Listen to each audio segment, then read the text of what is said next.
বেনারস ভারতবর্ষের সবচেয়ে পুরাতন শহর।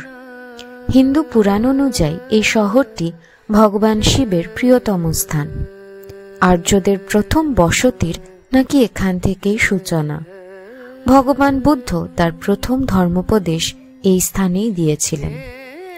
এই শহর হিন্দু মুসলিম মেলবন্ধনেরও আদর্শ উদাহরণ। গঙ্গার পবিত্র তীরে অবস্থিত এই শহর আজও পৌরাণিক আশীর্বাদে ভরে রয়েছে। চলুন আজ আমাদের সাথে এই ঐতিহাসিক শহরকে অন্যভাবে একটু চিনে নেবেন। আমাদের এবারের যাত্রার একটা টুইস্ট আছে। মনে প্রবল সাহস নিয়ে আমরা দুর্গাপুর থেকে বারাণসী যাব আমাদের বাইকে। সকাল 10:30টায় আমরা দুর্গাপুর থেকে যাত্রা শুরু করলাম। আমরা ধরব NH-19। কলকাতা থেকে দুর্গাপুর হয়ে NH-19 কভার করে ঝাড়খণ্ড এবং বিহার রাজ্য। আমাদের দর্শকদের উদ্দেশ্যে বলে রাখি, আমরা বাইকে গেলেও সবার পক্ষে বাইক বা গাড়িতে যাওয়া সম্ভব নয়, তাই স্ক্রিনে দিয়ে দিলাম ট্রেনের খোঁজ, যেগুলো হাওড়া থেকে বারাণসী যায় ভায়া দুর্গাপুর হয়ে।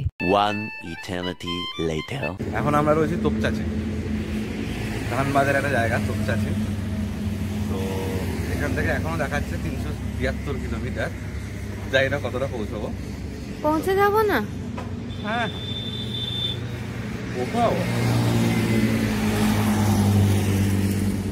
ভাই দেখো যায় না যাবো, কোথায় যাবো খালি বলেছি আমরা যাচ্ছি। কত দূর অব্দি যাবো সেটা জানি না, খালি বলে আসা হচ্ছে যে যাওয়া হবে। এবার আপাতত আমরা 130-40 কিলোমিটার মতো এসেছি। এটা ফার্স্ট আমাদের স্টপ। হাইওয়ে কিন্তু একদম চকচকে, কোথাও কোথাও যদিও বা একটু কাজ কারবার চলছে। কিন্তু সমস্যা একটাই, যে বাইকের পেছনে বসে তার পেছনের দুর্দশা হয়ে যায়, প্রচণ্ড ব্যথা হয়। তাই চা বিস্কুটটা খুবই জরুরি, আর সাথে এই চার পায়া বন্ধুগুলোর একটু স্পর্শ, ব্যাস মন ফুরফুরে।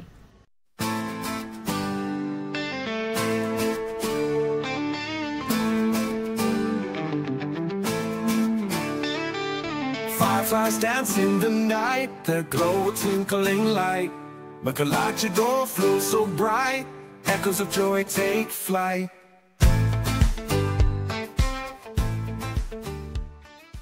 আমরা দ্বিতীয় স্টপ দিই ডোভির আশেপাশে। যদিও আমি চা খাই না, এবারে চাটা খুবই প্রয়োজন হচ্ছে এনার্জির জন্য। কত কিলোমিটার? এখনো 220 কিলোমিটার। আমরা মোটামুটি 285 এসেছি, দেখলে বোঝা যাবে। হ্যাঁ 3616 থেকে এখন আছে 390। আমরা এসেছি হচ্ছে ওই 284 কিলোমিটার আমরা এসেছি। এখনো 220 কিলোমিটার দেখাচ্ছে। তো এখন বাজে মোটামুটি 3:20-25 বাজে। পৌঁছাতে আমাদের 8টা। দেখা যাক কটার সময় পৌঁছে, টাইম বলবো না কিছু।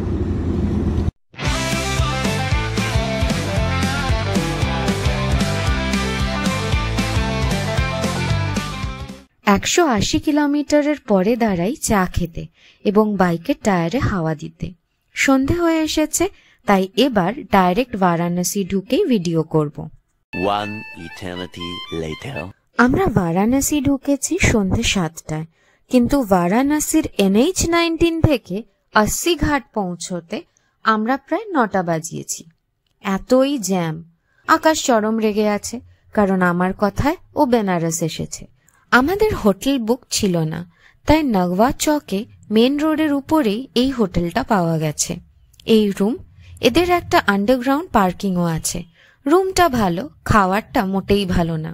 আজ দিনটা এখানেই শেষ করছি, দেখা হবে কাল সকালে। সুপ্রভাত।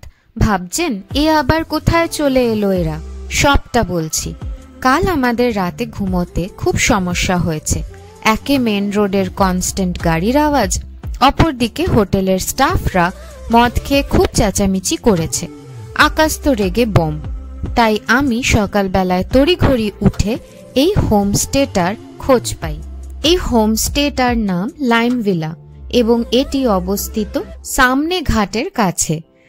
আর সত্যি সামনে আমাদের গঙ্গা। দারুণ জায়গাটা, এলাহি একটা প্রপার্টি। প্রাইভেট পার্কিংও আছে এবং সবচেয়ে দারুণ যে আপনি উঠোনে বসেই গঙ্গা দর্শন করতে পারবেন। সাথে এখানকার যে ওনার আন্টি, তার হাতের রান্না জাস্ট দারুণ। আমরা যে রুমটা পাই তার দাম 2800 টাকা, সাথে কমপ্লিমেন্টারি ব্রেকফাস্ট এবং চা।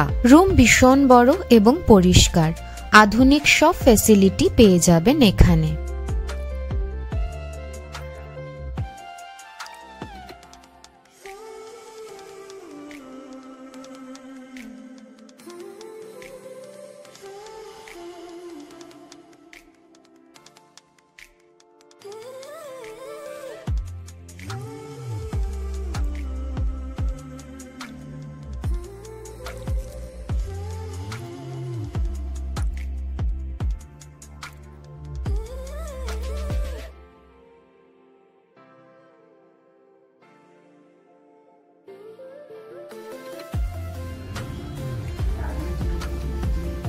এবার ঠিক লাগছে মনটা, খানিক ঠিক হয়ে যাবে, তাও খানিকেই আটকে আছে। পুরো খাই দাও ঠিক আছে। আমরা আমাদের লাগেজ রেখে আলু পরোটা ব্রেকফাস্ট করে বাইকে বেরোলাম গোধলিয়া চকের উদ্দেশ্যে। গাড়ি না থাকলে লাইম ভিলার বাইরে থেকে টোটো পাবেন, যেটা 20 টাকা মাথা পিছুতে আপনাকে পৌঁছে দেবে BHU গেট। সেখান থেকে আবারও 20 টাকা মাথা পিছু টোটো ভাড়া দিয়ে পৌঁছে যান গোধলিয়া চক।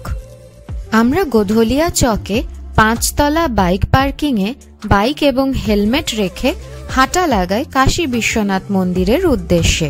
ব্যাগ মন্দিরের পাশেই একটা দোকানে 50 টাকা দিয়ে জমা করে পার্স আর ফোন নিয়ে ঢুকে যাই মন্দিরের করিডোরে।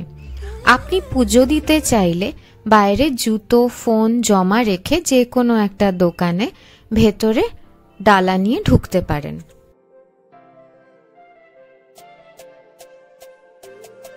মন্দিরে পুজো দেওয়ার অনেক দামের লাইন আছে, আপনি সেগুলোর সুযোগ নিয়ে ভগবানকে দর্শন ও পুজো দুটোই দিতে পারেন। এখানে ভার্চুয়াল দর্শনের ব্যবস্থাও আছে, আর এই রইল নানান ক্যাটাগরির পুজোর ভাগ।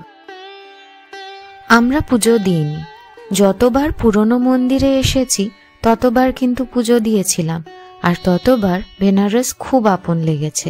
এখন নতুন কমপ্লেক্স, সেই সবকিছুই নতুন হচ্ছে, টানটা আস্তে আস্তে এই শহরটার উপর থেকে কোথাও যেন হারিয়ে যাচ্ছে।